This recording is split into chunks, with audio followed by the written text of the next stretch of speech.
আসসালামু আলাইকুম।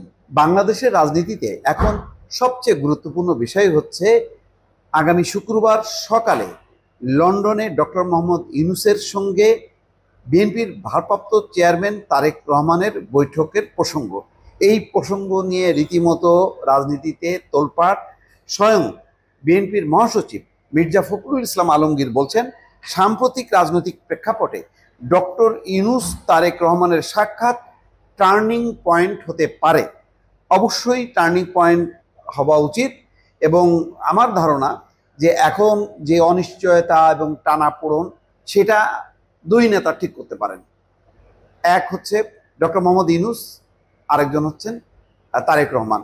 যদি এই দুইজনের বৈঠক সফল হয় তাহলে বাংলাদেশের একেবারে ঘোর যে আমানিশা অন্ধকার সেটি কেটে যাবে এবং যেই মেঘলা আকাশ একেবারে পরিষ্কার ফকফকা সুন্দর হয়ে যাবে, এটা একেবারে নিশ্চিত করে বলা যায়।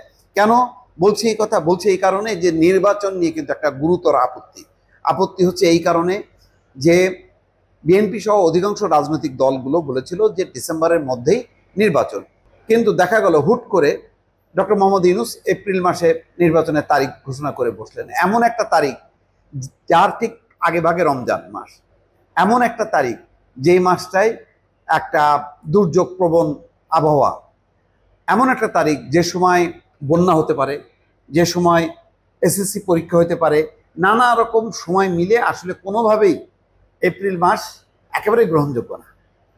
হয় বর্ষা বাদলের মধ্যে আরও পিছাইতে হবে মে জুনে, না হলে শীতের মধ্যে কমপক্ষে রমজানের আগে 17 তারিখ, আগামী বছর 17 তারিখ কি 18 তারিখে রমজান মাস শুরু হবে, তার আগে নির্বাচন হওয়াটাই সবচেয়ে যুক্তিসঙ্গত। যেটা ডাক্তার শফিকুর রহমান কিন্তু আগে বলেছিলেন যে রমজানের আগে নির্বাচন হলে হওয়া ভালো বা হওয়া উচিত, কিন্তু চট করে তিনি সেখান থেকে শিফট করে চলে গেলেন এপ্রিল মাসে।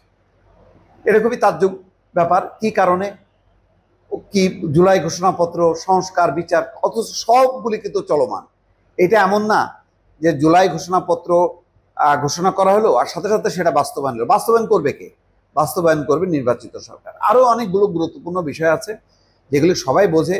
বন্দর করিডোর সহ বড় বড় বিনিয়োগ চুক্তি, বাণিজ্য চুক্তি, এগুলি নির্বাচিত সরকার ছাড়া কোনো পক্ষ এগিয়ে আসে না। তো বাংলাদেশের ডক্টর মোহাম্মদ ইউনূসের অবশ্যই জনপ্রিয়তা আছে, অবশ্যই তার প্রতি মানুষের শ্রদ্ধা, সম্মান, ভালোবাসা আছে। সেই ভালোবাসা থেকে কেউ তাকে বলছে 5 বছর থাকবেন, 10 বছর থাকবেন, কিন্তু একটা রাজনৈতিক কাঠামোর উপরে যদি কোনো ব্যক্তি না থাকে আসলে তার পক্ষে সফল হওয়া সম্ভব না। ফলে একটা ব্যক্তির ব্যক্তিগত গ্রহণযোগ্যতা এক ধরনের, আর পুরো কাঠামোটাকে নিয়ন্ত্রণ করা সেটা হচ্ছে একদম রাজনৈতিক শক্তি বা ব্যক্তি লাগে, আর সেটা হচ্ছে একটা নির্বাচিত দল বা নির্বাচিত সংসদ, নির্বাচিত সরকার, তারা ছাড়া পারে না। বাস্তবে তাই দেখা যাচ্ছে যে ডক্টর মোহাম্মদ ইউনূসের অনেক গুণ থাকার পরেও আমরা আইন শৃঙ্খলা নিয়ে সন্তুষ্ট হতে পারছি না, দ্রব্যমূল্য নিয়ে, বিনিয়োগ, অন্য নানান পরিস্থিতি নিয়ে কিন্তু আমাদের অবস্থা টলমল। কোনো কোনো ক্ষেত্রে ইতিবাচক, যেমন রেমিটেন্সের ক্ষেত্রে, রপ্তানি সূচকে, কিন্তু একসঙ্গে যদি সবগুলো সূচক এগোতে না থাকে, জনজীবনের নিরাপত্তা যদি না থাকে, তাহলে শেষ পর্যন্ত দিনের শেষে কিন্তু ব্যর্থতার ষোলকপালা পূর্ণ হয়।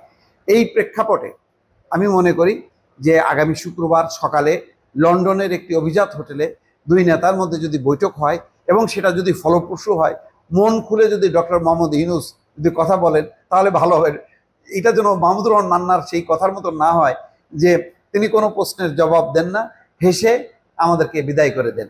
এরকম যাতে না হয়, মন খুলে কথা বলতে হবে ডক্টর মোহাম্মদ ইউনূসকে, মন খুলে কথা বলতে হবে বিএনপির ভারপ্রাপ্ত চেয়ারম্যান তারেক রহমানকে।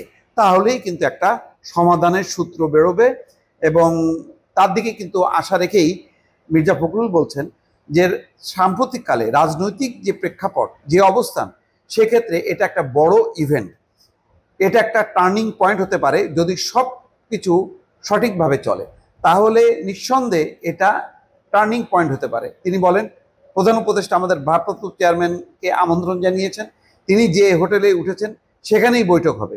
তো ভালো, এটাও একটা ভালো দিক যে ডক্টর মোহাম্মদ ইউনূস স্ব-উদ্যোগে, আসলে তো তিনি দেশের নেতা, তিনি কোনো পক্ষের নেতা হবেন না। তিনি কেউ যাতে বলতে না পারে যে তিনি বিএনপির প্রতিনিধি, কেউ যাতে বলতে না পারে তিনি জামাতের প্রতিনিধি, কেউ যাতে বলতে না পারে তিনি এনসিপির প্রতিনিধি। তিনি নিজে যতই ছাত্রদের প্রতিনিধি মনে করুক না কেন, আসলে তিনি পুরো জাতিকে প্রতিনিধিত্ব করতেছেন। তাহলে তার কাছে সে দল মতের ঊর্ধ্বে আমাদের একজন নেতা আমরা বহুদিন থেকে খুঁজতেছিলাম। ডক্টর ইউনূসের জন্য একটা সুবর্ণ সুযোগ, সেই জায়গাটা তিনি কিন্তু পূরণ করতে পারেন। তিনি সব কিছু বুঝায় সুঝায় দায়িত্ব দিয়ে তিনি তার নিজের আপন গতিতে আপন জায়গায় যদি ফিরে যান, সারা দেশের মানুষ আমৃত্যু বা মৃত্যুর পরেও তাকে কিন্তু স্মরণীয় বরণীয় করে রাখবে, মনির কোঠায় তাকে জায়গা দেবে, এবং সেই জায়গাটাই পাওয়া উচিত ডক্টর মোহাম্মদ ইউনূসের। দর্শক ভালো থাকবেন, আল্লাহ হাফেজ।